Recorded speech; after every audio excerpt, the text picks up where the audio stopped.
Sampaikan apa yang ada di Al-Quran, sampaikan apa ada yang di hadis, sampaikan makalah-makalah ulama yang menerangkan Quran dan hadis, bukan menyampaikan tentang hal-hal yang berhubungan dengan nenek moyang kalian yang berbau halusinasi dan khurafat itu. Allahumma sholli ala Muhammad.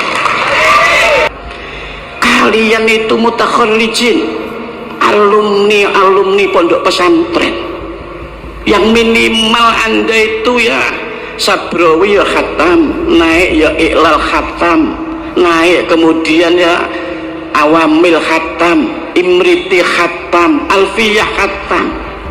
Semua ilmu yang ada pada Imam Sibawayh ya kok pelajari. Mestinya Anda ingat dengan guru-guru kalian dan kiai kalian. Kok bisa Anda berubah, berbalik, Anda menjadi penggemarnya pelat G, kan ya aneh ya. Allahumma sholli ala Muhammad.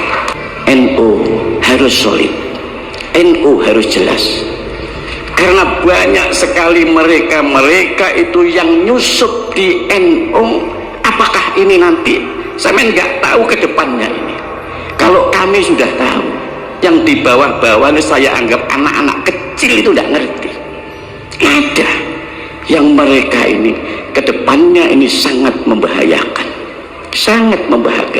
tapi mereka tidak peka.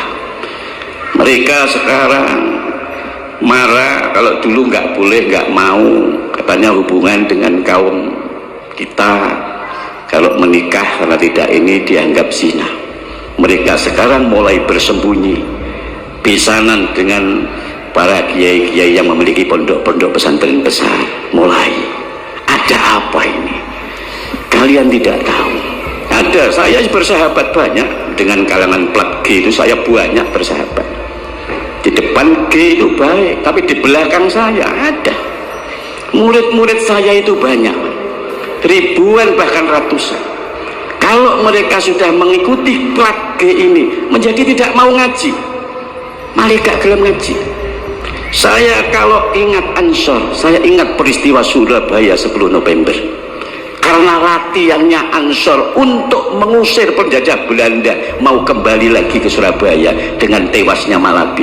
Itu kumpulnya di pondok kami, di pondok pesantren Al-Ihsan Jampes Kediri, Syekh Ihsan yang lalu berkumpul di Jombang lalu ke sana. Itu Ansor. Makanya yang paling benar samenku nyanyinya Surabaya,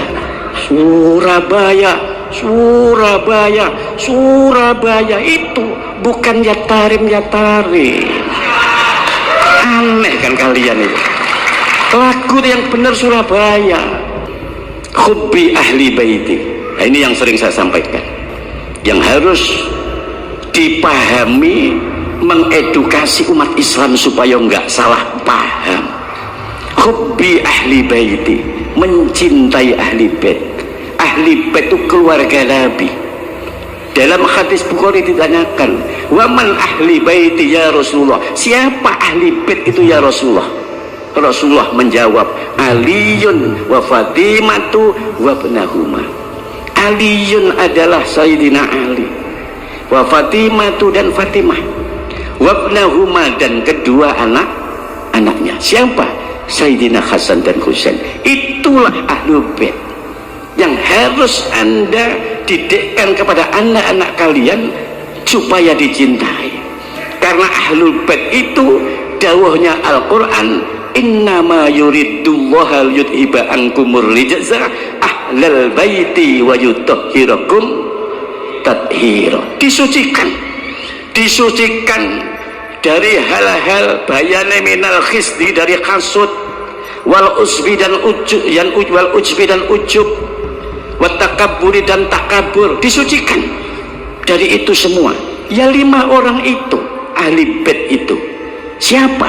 Nabi Shallallahu Alaihi Wasallam sendiri, Sayyidina Ali, Fatimah Az-Zahra, wabnahuma Sayyidina Hasan dan Sayyidina Husain.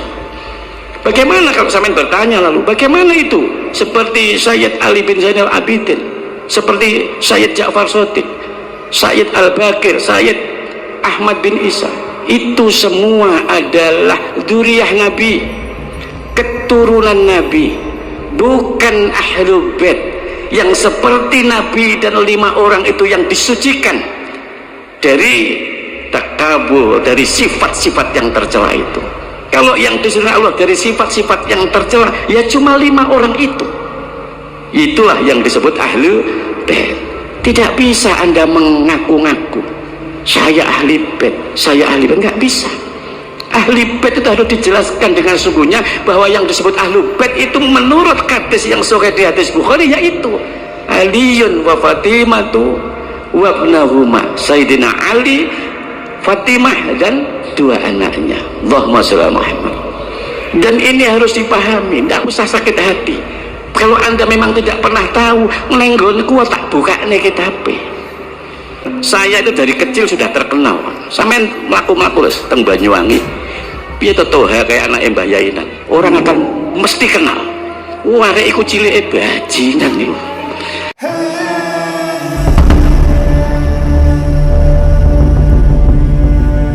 Kita semuanya besok di hari kiamat. Saya ini kalau melihat Ansor itu adalah sebuah organisasi. Kalau zaman saya masih kecil dulu, ya usia-usia tahun 70-an, 71 itu sudah ada NU menjadi ikut pemilu sebagai partai, dan Ansor itu sebagai underbow daripada NU. Satu-satunya organisasi yang disebut di dalam Al-Quran itu hanya Ansor. Induknya NU, Muhammadiyah, Persis, yang lain-lain itu yang ngaku-ngaku dekat sama Nabi, itu tidak disebut di dalam Al-Quran. Ansor itu disebut di Al-Quran, disebut di dalam surat Ali Imran 52 dan surat As-Saff ayat 14. Qolal khawariyun nahnu ansarullah amanna billah washhad bi anna muslimun. Disebut 2 kali dalam surat Ali Imran dan As-Saff. Coba sampean cari, NU nggak disebut, Muhammadiyah nggak disebut di Al-Quran, tapi Ansor disebut oleh Allah dalam Al-Quran. Qala berkata siapa? Al-Khawariyun, pengikut-pengikutnya Nabi Isa mengatakan nahnu ansarullah, nahnu hadapan kami iku ansarullah, penolong daripada agama Allah. Amanna, beriman kami Allah kepada Allah. Amanna billah, beriman kami billahi kepada Allah. Washad, penjenengan nakseni Gusti, bi anna, dengan sesungguhnya kami iku muslimun, adalah orang-orang Islam, orang-orang yang patuh, orang-orang yang tunduk kepada Allah Subhanahu wa ta'ala. Itu bukti Ansor ada di dalam Al-Quran. Allahumma sholli ala Muhammad. Dulu ya, mulai tahun 2000 di Bali itu, kalau mau ada yang namanya ihtifal maulid, saya itu sibuk sekali golek-golek dalil sing kena diki maulid untuk menghadapi kaum Wahabi yang mereka tidak suka dengan maulid. Rupa-rupanya akhir-akhir ini mulai sepi, mereka tidak mengolok-olok mau maulid. Ya karena memang mereka nggak punya dalil yang ada. Kita mau banyak dalil, tadi sudah sebut sama qori'nya, qul bi fadlillahi wa bi rahmatihi fabidzalika falyafrahu huwa khairum mimma yajma'un. Qul, katakan Muhammad, bi fadlillahi, dengan keutamaan Allah, wa bi rahmatihi, dan dengan rahmat Allah, fabidzalika, maka dengan demikian adanya fadl dan adanya rahmat dikatakan oleh Allah, falyafrahu, mongko becik bunga-bunga sapa sira, maka bergembiralah kamu sekalian, seneng-senenglah dengan fadl dan rahmatnya Allah. Ini dalilnya maulid. dalil maulid. Huwa khairum mimma yasma'un, itu semua lebih baik dibanding daripada apa-apa yang kalian kumpulkan. Sehingga supaya kita tahu dalil sahih maulid itu yang mana. Nabi katanya tidak pernah. Nabi pernah. Justru yang mengadakan maulid pertama itu adalah Nabi. Tapi model ikhtifalnya Nabi itu dengan cara berpuasa di hari Senin. Itu dalilnya. Ya Rasulullah, kok sampean ini puasa di hari Senin? Iya, karena yaumul isnin yauma wulidtu, hari Senin itu hari di mana aku dilahirkan. Itu loh buktinya Nabi mengadakan acara maulid dengan berpuasa. Allahumma sholli ala Muhammad. Sehingga ini semua yang menjadikan kita ini ikhtifal bilaudin Nabi adalah merupakan sebuah ungkapan gembira. Lu jenenge wong seneng, ada yang jingkrak-jingkrak, ada yang macam-macam, namanya orang seneng. Wong seneng kok dadak niru Nabi, kita ya seneng. Wong kami juga setiap Senin juga puasa. Istri saya itu ya kalau puasa juga, kami itu sekeluarga kalau hari Senin puasa, Kamis puasa. Karena apa?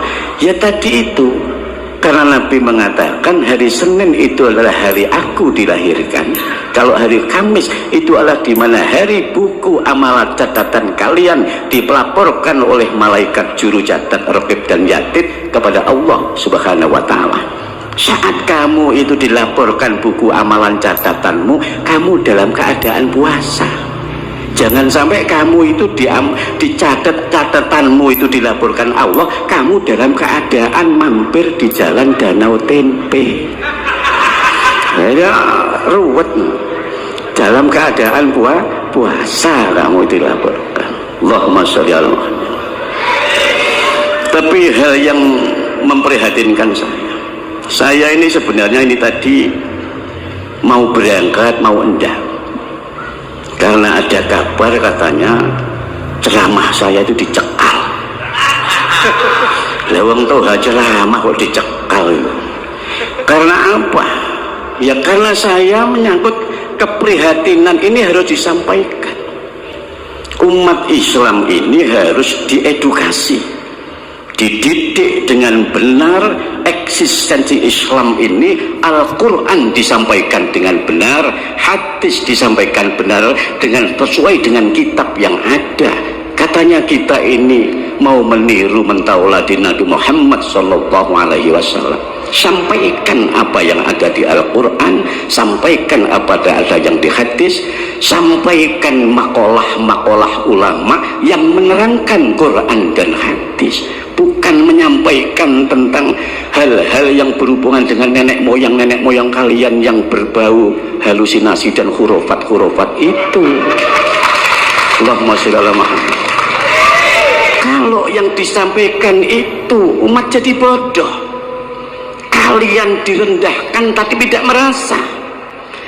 Kalian itu mutakharrijin, alumni pondok pesantren, yang minimal Anda itu ya Sabrawi ya khatam, naik ya Iqlal khatam, naik kemudian ya Awamil khatam, Imriti khatam, Alfiyah khatam. Semua ilmu yang ada pada Imam Sibawayh ya kok pelajari. Mestinya Anda ingat dengan guru-guru kalian dan kiai kalian. Kok bisa Anda berubah, berbalik Anda menjadi penggemarnya pelat G, kan ya aneh. Allahumma sholli ala Muhammad. Ini yang membuat saya itu prihatin. Keprihatinan ini saya sebut pelat G, terlek engkau dicekal katanya. Kami ini tidak menebarkan kebencian, tidak. Kami itu harus mengedukasi umat. Ingat ya, NU dan Ansor ini adalah khadimul ummah. Apa Pak? Khadimul ummah, pelayan umat. Lah kalau pelayan umat, layanono umat ini sesuai kepentingannya umat. Umat gak butuh kok apa-apa. Seandainya kalau dulu jangan disampaikan Imam Malik, Imam Syekh Abdul Hasan Ali bin Abdillah bin Abdil Jabbar Asyadili. Nek ngaji semua ini pulang itu disangoni semua. Lagi lamun toha sugih tak sangoni sampean. Lah karena saya gak sugih ya gak bisa saya nyangoni sampean. Kalau dulu Imam Malik, Imam Abdul Hasan Ali bin Abdul Jabbar Asyadili, semua rakyatnya nek ngaji disangoni pulangnya karena kaya. Paham ya? Allahumma sholli ala Muhammad. Hadirin yang dimuliakan Allah Subhanahu wa taala, saya sepakat dengan Ketua Tanfi tadi sebagai khadimul ummah. NU ini karena ya harus melayani umat sebagai khadimul ummah, dan satu-satunya organisasi, saya sampaikan lagi, yang betul-betul mengawal kedaulatan bangsa dan negara itu hanya NU. Dan NU yang diandalkan adalah underbone-nya, yaitu Ansor. Allahumma sholli. Sampeyan saya ceritakan, makanya saya kalau ada Ansor, saya teringat peristiwa di daerah saya di Banyuwangi, bagaimana Ansor ditipu, dibantai di daerah Curing, di Semedok itu. Sampai sekarang sampean ke sana, saya masih kecil itu terjadi betul. Bapak saya ini berapa kali oleh partai terlarang itu, kalau saya sampaikan ruwet lagi siapa pemimpinnya. Ini jadi ini yang membuat kami prihatin. Jangan dikira sekarang ini kita ini ya tetap harus solid. Saya pesan, NU ini harus menjaga soliditas dan loyalitas, solid dalam ittihad kebersatuan, loyalitas terhadap NU. Namanya saja Nahdlatul Ulama, bangkitnya para ahli ilmu. Makanya dalam pemukadimah saya tadi mengatakan, Allah itu memerintahkan kita untuk nahdah, bangkit dalam arti melawan kedurjanaan.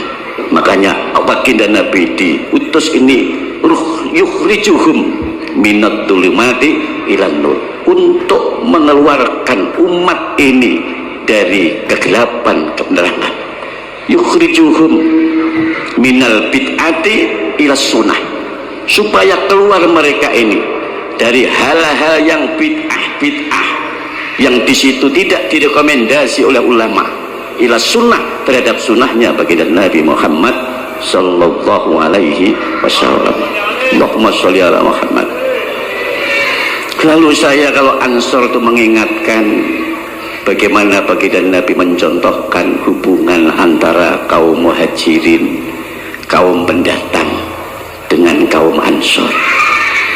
Dalam piagam Madinah, baginda Nabi menyatakan, al muhajirina min Quraisy wal ansori min Yathrib wal nasara wal yahud innahum kanu ummatan wahidah. Al muhajirina, orang-orang yang pindah, kaum pendatang, min Quraisy, dari Quraisy, wal ansori, dalam kaum Ansor itu min Yathrib, dari Yathrib Madinah, dulu namanya Yathrib Pak, sekarang Madinah, wal nasara, dan kaum Nasrani, wal yahud, dan kaum Yahudi, innahum, sesungguhnya mereka, kanu ono sapa kabeh iku mau iku ummatan, umat wahidah, yang satu. Allahumma sholli ala Muhammad. Kalau itu saja Nabi bisa mengittihadkan, menyatukan satu, kenapa kita tidak bisa? Makanya saya tadi berbicara, NU harus solid, NU harus jelas, karena banyak sekali mereka itu yang nyusup di NU. Apakah ini nanti saya nggak tahu ke depannya ini. Kalau kami sudah tahu, yang di bawah-bawah ini saya anggap anak-anak kecil itu tidak ngerti. Ada yang mereka ini ke depannya ini sangat membahayakan, tapi mereka tidak peka.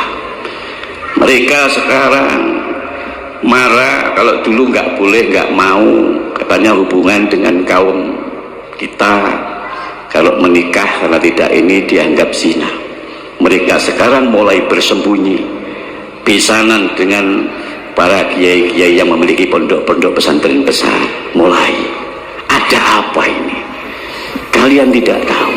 Ada, saya bersahabat banyak dengan kalangan plat G itu, saya banyak bersahabat. Di depan G itu baik, tapi di belakang saya ada. Murid-murid saya itu banyak, ribuan bahkan ratusan. Kalau mereka sudah mengikuti plat G ini menjadi tidak mau ngaji, malah gak gelem ngaji.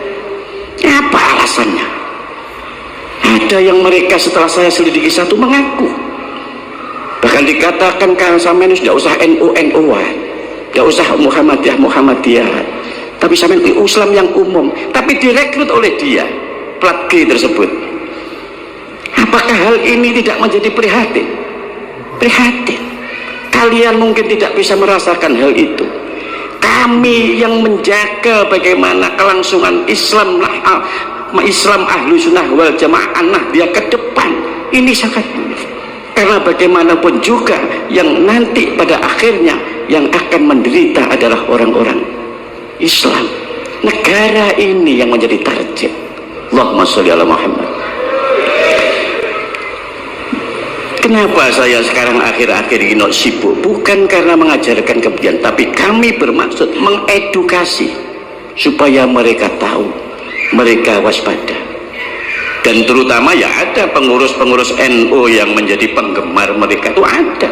Pengurus Ansor yang menjadi penggemar ya ada. Ada. Kalau tak sebut namanya malah kisinan gue malah mencekal mah. Nah, saya tahu mungkin kalian tidak sama. Jelek-jelek ini saya sudah umur saya sudah 60 tahun. Saya jauh lebih pengalaman kalau dibanding kalian yang baru umur berapa tahun? Baru umur 40. Kamu 40 baru merasakan gini berapa kali? Saya dari 60 tahun ya. Jadi saya tahu betul bagaimana ini dan bagaimana dulu keberadaan ini. Saya tadi katakan Ansor itu adalah andalan punya NU. Kita tahu. Saya kalau ingat Ansor, saya ingat peristiwa Surabaya 10 November. Karena latihannya Ansor untuk mengusir penjajah Belanda mau kembali lagi ke Surabaya dengan tewasnya Malabi. Itu kumpulnya di pondok kami, di pondok pesantren Al-Ihsan Jampes Kediri. Syekh Ihsan yang lalu berkumpul di Jombang lalu ke sana. Itu Ansor. Makanya yang paling benar samenku nyanyinya Surabaya. Surabaya, Surabaya, Surabaya, itu bukan Yatarim. Aneh kan kalian itu. Lagu yang benar Surabaya. Surabaya, kota kenangan di tahun 45. Ada apa? Itu ada perjuangannya Ansor melawan penjajah Belanda, bukan Tarim. Paham ya? Allahumma sholli ala Muhammad. Ini pidato iki anggitmu yang dicoro akibatnya wis ditanggung, nggak masalah. Saya sudah sampai ke orang-orang, saya tak kandenta ini. Pokoknya siapai itu aja. Begitu. Allahumma sholli ala Muhammad. Saya hanya ingin mengedukasi, sadarlah kalian betapa sakitnya. Sudah kalian lihat selama ini itu kita hanya dijadikan bemper, dibodohi. Jangan sampai kita dibodohi. Jangan sampai kita dibodohi. Kita bermaulid ini kan berharap apa? Berharap syafaatnya baginda Nabi Muhammad sallallahu alaihi wasallam. Maka ada hadis sahih ya. Karena kalau nggak sahih nggak boleh. Kemarin saya membaca, jangan mengucapkan hadis yang tidak sahih, man adzama maulidin nabi karena syafi'an lahu yaumal qiyamah, tidak boleh.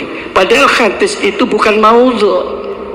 Hadis itu hanya sanadnya saja yang lemah. Tapi kalau hadis itu sanadnya lemah, untuk fadhailul amal boleh diamalkan. Hadis yang lemah, yang sanadnya dhaif, itu kalau perkara-perkara syariat itu tidak boleh diamalkan. Kalau mau yang sahih mengenai syafaat, oke, tak berikan. Abu Hurairah radhiyallahu anhu berkata kepada Rasulullah, "Qultu ya Rasulullah, qultu matur ingsun ya Rasulullah, duh Gusti Rasulullah. Ya Rasulullah, ayu utawi pundi iku as'adun nas bi syafaatika yaumal qiyamah." Ya Rasulullah, mana, siapa orang yang as'adun nas, yang lebih bejo-bejone manungsa, lebih beruntung-untungnya manusia, bisyafa'atika dengan syafaatmu ya Rasulullah yaumal kiamat, di hari kiamat. Faqala Rasulullah sallallahu alaihi wasallam, kemudian Rasulullah menjawab, as'adun nas, beruntung-untungnya manusia bisyafa'ati dengan syafaatku yaumal kiamat, di hari kiamat besok, iku adalah man, orang Allah yang mengucapkan la ilaha illallah, mengucap la ilaha illallah mukhlisan min qalbihi, ikhlas dari hatinya. Allahumma sholli ala Muhammad. Itu syafaat, dijamin oleh syafaat Nabi. Karena yang berhak mendapatkan syafaat, satu-satunya makhluk yang ditemplei wewenang syafaat itu hanya Kanjeng Nabi Muhammad SAW. Lainnya Kanjeng Nabi itu ndak. Yang kedua itu adalah Al-Quran. Al-Quran itu akan mensyafaati sampeyan pembacanya. Dalam hadis sahih Imam Muslim, Nabi mengatakan, ikra'u maca sira, hendaklah kamu membaca Al-Qur'an, Al-Quran. Fa innahu, maka sesungguhnya bacaan Al-Qur'anmu besok yakti akan datang yaumal qiyamah, di hari kiamat, syafi'an, khali yang memberikan pertolongan syafaat li ashabihi, terhadap orang yang memiliki bacaan Al-Qur'an. Allahumma sholli Muhammad. Rawahu Muslim. Itu rawahu Muslim. Dua hadis yang saya bawakan itu adalah semua adalah rawinya Imam Muslim.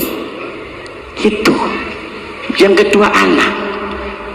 Tiga anak itu juga penting. Anak itu akan bisa memberikan syafaat kepada kedua orang tuanya. Kalau orang tua tadi itu disyaratkan, ya bakal sebenarnya nggak disyaratkan, anak-anak yang bisa memberikan pertolongan syafaat kepada orang tua jika anak tersebut sudah tertebus bebas dari ketergadiannya. Karena al-hulamu murtahinun, anak itu tergadai dengan akikahnya. Tutbahu anhu, disembelihkan anhu dari akikahnya anak. Kapan itu? Yaumus syabi', hari yang ketujuh dari dilahirkan. Wa yukhlaqu ra'sahu, kemudian dicukur rambutnya. Wa yusamma, dan diberikan nama. Kalau sudah itu dilaksanakan, maka bebas anak tersebut.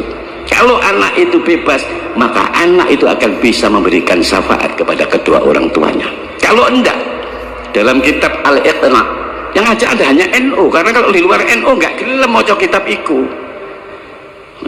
Karena di dalam itu ada dawuh, idza lam yu'aqqa anhu lam yusyaffa li walidayhi yaumal qiyamah.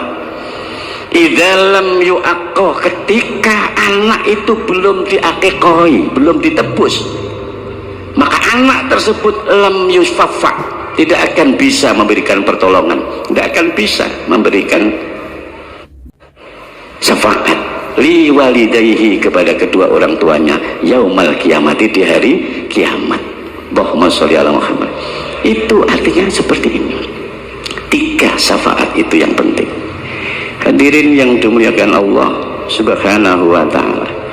Jadi hal-hal yang setidak-tidaknya kita ini mengadakan maulid seperti ini, yang hendaknya kita dengarkan, yang hendaknya kita asumsikan, hendaknya sebagai kontribusi buat kita, itu langkah-langkah Nabi yang paling penting. Langkah-langkah Nabi, bagaimana kesabarannya menghadapi situasi. Nabi tidak pernah mengatakan mencaci atau memaki, luar biasa Nabi itu. Kalian tahu sendiri bagaimana Nabi sebagai pendatang, orang yang hijrah, tidak kerasan di Makkah, memang sama Allah disuruh hijrah. awalnya hijrah ke Taif. Jadi Taif di sana dimusuhi, bahkan saat sholat ditimpakan di kepala leher Nabi itu duri-duri, sampai malaikat Jibril dengan ibanya yang marah tuh, sampai malaikat, ya Muhammad, perlukah aku angkat gunung Uhud ini lalu aku timpakan kepada penduduk Taif? Apa jawab Nabi? La ya akhina Jibril, tidak wahai saudaraku Jibril, innahum, sesungguhnya mereka iku layak lamun tidak mengerti. Inni lam ub'atsu la'anan wala adaban walakin ub'atsu rahmatan lil alamin. Inni, sesungguhnya aku, lam ub'atsu, aku tidak diutus untuk la'anan, melaknat, wala adaban, dan aku juga tidak diutus untuk mengazab, walakin, dan tetapi, ub'atsu, aku diutus rahmatan, memberikan kasih sayang, lil alamin, terhadap alam semesta, seluruh alam semesta ini. Apa yang terjadi? Yang kita ini itu tidak ada di situ caci maki, marah-marah. Baginda Nabi Muhammad SAW itu seperti itu karakternya, yang memang tiada lain.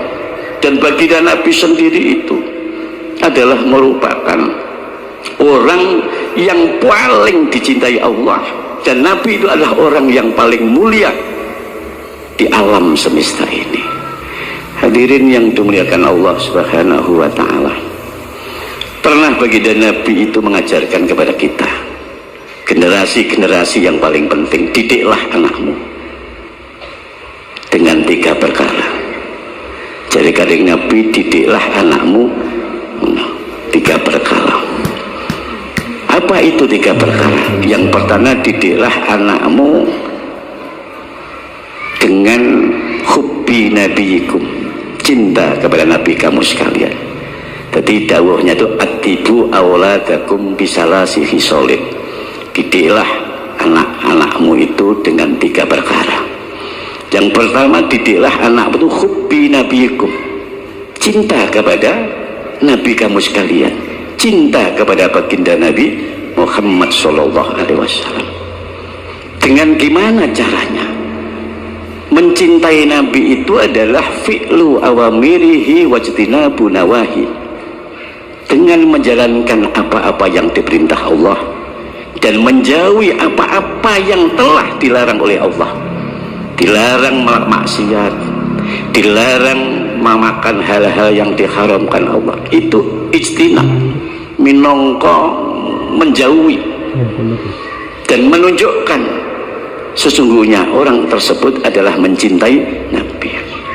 Yang kedua, hubbi ahli baiti.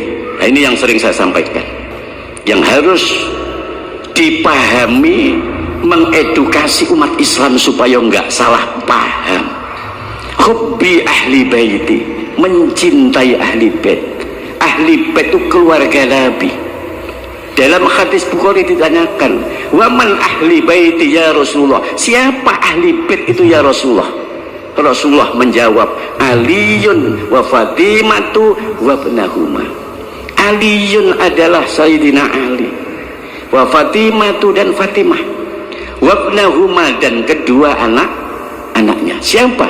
Sayyidina Hasan dan Husain. Itulah ahlul bait yang harus Anda didikkan kepada anak-anak kalian supaya dicintai. Karena ahlul bait itu dawuhnya Al-Quran, innama yuridullahu liyudhiba ankumur rijza ahlal baiti wa yutahhirakum tathira. Disucikan dari hal-hal bayane minal khisdi, dari hasud, wal usbi dan ujub, wal ujbi dan ujub, watakaburi dan takabur, disucikan dari itu semua. Ya 5 orang itu ahli bait itu siapa? Nabi SAW sendiri, Sayyidina Ali, Fatimah Az-Zahra, wabnahuma Sayyidina Hasan dan Sayyidina Husain.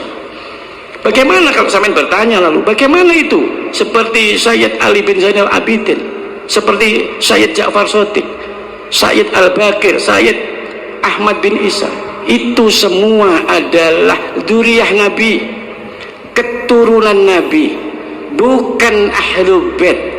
yang seperti Nabi dan 5 orang itu yang disucikan dari takabur, dari sifat-sifat yang tercela itu. Kalau yang disuruh Allah dari sifat-sifat yang tercela, ya cuma 5 orang itu. Itulah yang disebut ahlu bait. Tidak bisa Anda mengaku-ngaku saya ahli bait, saya ahli bait, nggak bisa. Ahli bait itu harus dijelaskan dengan sungguhnya bahwa yang disebut ahlu bait itu menurut hadis yang sahih di hadis Bukhari, yaitu Aliyun wa Fatimatu wa ibnahuma, Sayyidina Ali, Fatimah dan 2 anaknya. Allahumma shalli ala Muhammad. Dan ini harus dipahami, tidak usah sakit hati. Kalau Anda memang tidak pernah tahu, nenggonku tak buka nih kitabe. Itu memang begitu, tidak bisa dibuat-buat. Supaya kita tahu, karena banyak mutakharrijin, mutakharrijin itu maksud saya adalah orang-orang para alumni pondok, lalai dengan pondoknya. Ya seperti tadi, berubah, bahkan kadang wis gak sowan ning kiai ini mana. Walaupun dia di sini, dia karena tadi itu tertipu dengan plat G tadi itu. Allahumma sholli ala Muhammad. Hadirin yang dimuliakan Allah Subhanahu wa taala, ada hal yang lebih penting lagi. Baginda Nabi Muhammad sallallahu alaihi wasallam nanti ditakoni, ya Rasulullah, ayyul a'malil afdal? Ayu pundi al a'malu pinten-pinten amal al afdal ingkang langkung utama? Amal yang paling utama itu apa ya Rasulullah? Faqala Rasulullah sallallahu alaihi wasallam, kemudian Rasulullah menjawab, sallu ala waktiha, sholatlah tepat pada waktunya, tepat pada waktunya sholatlah. Kemudian yang kedua, birrul walidain, berbuatlah baik kepada kedua orang tua. Yang ketiga, jihad fisabilillah, nemen-nemeni bersungguh-sungguh dalam membela agamanya Allah. Kenapa Nabi kok mengatakan yang paling utama sholat tepat pada waktu? Keranten sholat itu penting. Yang membuat Anda bisa berhubungan langsung dengan Allah itu ya sholat. Nabi mengatakan as-sholatu mardhatu rabbi, sholat itu yang diridhai Allah. Wa qabulul a'mali, dan sholat itu yang menjadikan diterimanya amal-amal sampeyan. Wa wajibatid da'wati, dan sholat yang menjadikan ditetapnya donga-donga sampeyan. Nah yang penting lagi, as-sholatu barokatun fil mali wal kasbi, sholat itu yang bisa menjadikan barokahnya amal, harta, dan hasil usaha, hasil kerja. Ini yang mau saya jelaskan. Banyak orang-orang mengalami kesulitan ekonomi, banyak orang-orang mengalami kebangkrutan, banyak orang mengalami kekurangan dalam hidupnya, tapi tidak tahu konsep dan rahasianya. Pertanyaannya, bagaimana sholatmu? Karena orang itu kalau tahawun itu ngendeng nih karena sholatnya, maka akan berdampak yadurru, akan membawa kemelaratan ilaihi, kepada orang tersebut. Apanya yang melarat? Fi malihi, dalam hal hartanya. Tapi kalau kepengen ekonomi yang membaik, prihatin, masa tolong NU itu merantau di Bali mulai dari tahun 80 sampai sekarang kok tetap hidup di kos-kosan saja. Lu iku mbok ya muhasabah. Seperti tadi itu, sholatmu piye? Kaifa sholatukum, gimana itu sholatmu? Lu kadang sholat, kadang orang, kadang sholat, kadang orang, kadang malah belas, seolah-olah begitu. Padahal rahasianya, kalau pengen ekonomi lancar, sholat toh. Dan sholatnya jangan sendiri, bil jamaati, dengan jamaah. Kalau nggak bisa sholat di al-ihsan, nggak bisa sholat di musola dekat sampean, walaupun di rumah, jangan sholat sendiri, tapi jadikanlah istrimu sebagai makmum, anakmu sebagai makmum, Anda sendiri sebagai imam. Kalau itu yang Anda lakukan, tak jamin Anda tidak akan dikejar kepikiran, kemelaratan, dan kebangkrutan. Tidak akan. Karena orang itu kalau sholatnya sudah sip, Sholat itu sudah jelas tanha anil fahsya wal munkar. Nggih. Akeh wong-wong sing wis sugih bolo-bolo saya itu akhirnya bangkrut. Karena apa? Sholatnya tidak mencegah dari perbuatan keji dan mungkar, sehingga oleh Allah dibalik menjadi kebangkrutan. Banyak sekali. Sampai nak tak dudui jenenge malah kok. Allahumma sholli ala Muhammad. Makanya yang paling penting sholat. Sholat tepat pada waktunya itu yang penting. Karena sholat itu sendiri yang menjadi sirot lampu fi kubrihi, di dalam kuburnya. Besok niku nek mati Pak tengah alam kubur niku gelap teng kubur niku. Gelap sekali. Gelap sekali. Tapi sholatmu itu yang akan menjadikan terang di kubur. Betul. Kemudian sholat itu juga yang akan bisa membuat timbangan sampeyan di besok ditimbang itu jadi pemberat. Itu sholat. Ulah hadirin yang dimuliakan Allah, janganlah meremehkan sholat. Karena wa man lam yukhaffid alaiha, barang siapa orang yang tidak menjaga sholatnya, kata Nabi, lam takun lahu, tidak ada baginya napa nuron, cahaya, wa burhanan, dan juga tidak akan mendapatkan petunjuk, wa najatan, dan tidak akan selamat yaumal kiamat, di hari kiamat.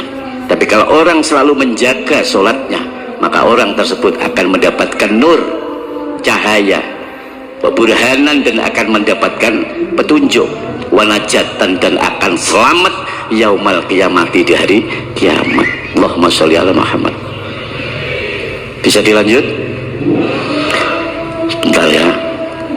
Kemudian yang kedua, birrul walidain, berbuat baik kepada kedua orang tua. Tentu yang sepuh itu penting kan. Yang sepuh, walaupun orang tua kita sudah meninggal dunia, tetaplah Anda ini minimal mendoakan. Dengan doa apa? Ya Rabbirhamhuma kama rabbayani shaghira. Kalau paling sing diharap-harap teko anak niku sampean telingali to.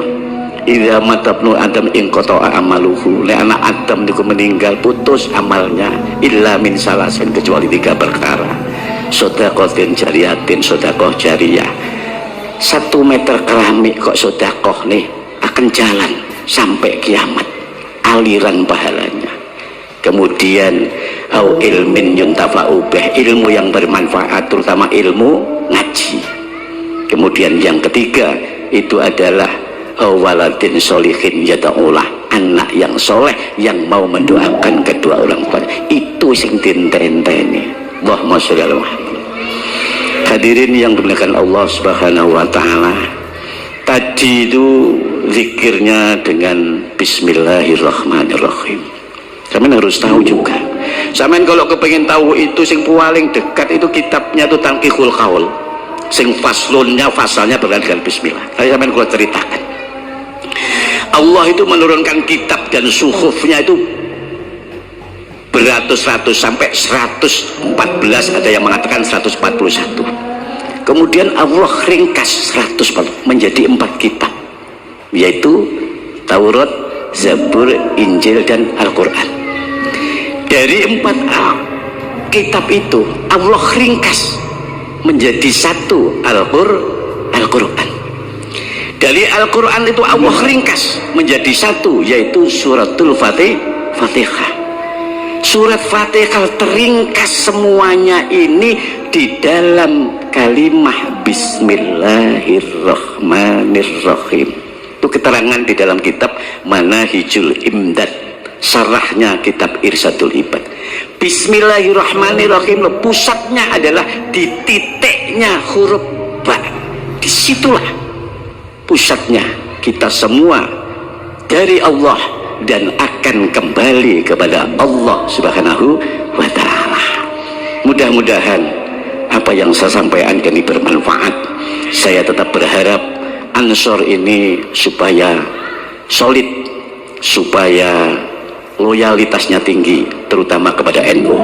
NU ini harus dijaga, layanilah umat. Caranya gimana? Saya tadi pesan ke Mas ini terakhir ya Mas Ansor ini kalau kepingin sering-sering gaya kegiatan minimal 3 bulan sekali ngaji kayak gini ini, ngaji kayak gini ini.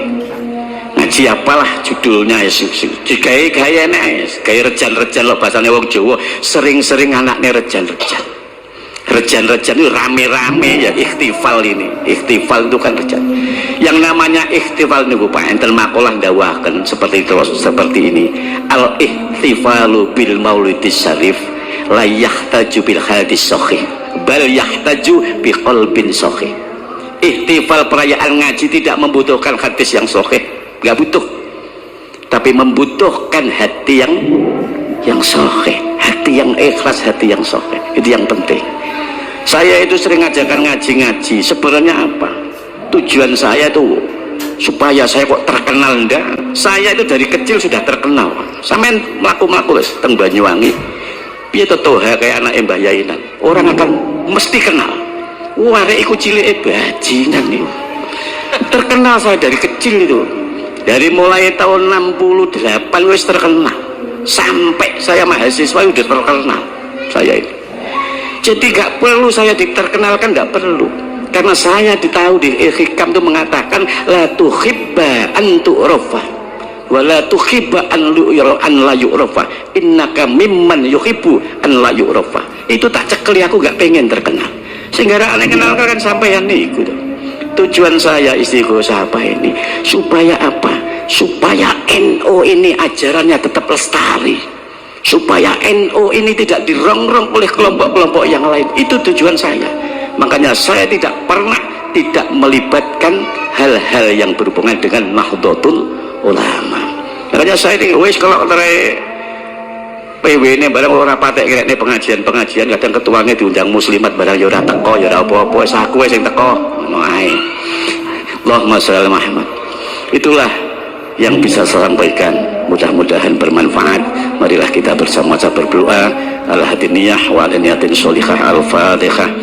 Itulah tadi ceramah yang sangat luar biasa dari sesepuh NU, dan ini peringatan keras kepada para pengurus PBNU serta Ansor agar selalu menjaga ukhuwah Islamiyah serta tali silaturahmi dan menjaga kekompakan dalam berorganisasi agar tidak terpancing oleh orang-orang Yaman, kabib-kabib yang selalu mendoktrin mukibinnya untuk memecah belah persatuan Republik Indonesia. Bagaimana menurut pendapat teman-teman semua? Silahkan lanjut di kolom komentar. Terima kasih, selalu support Arman Al-Fatih.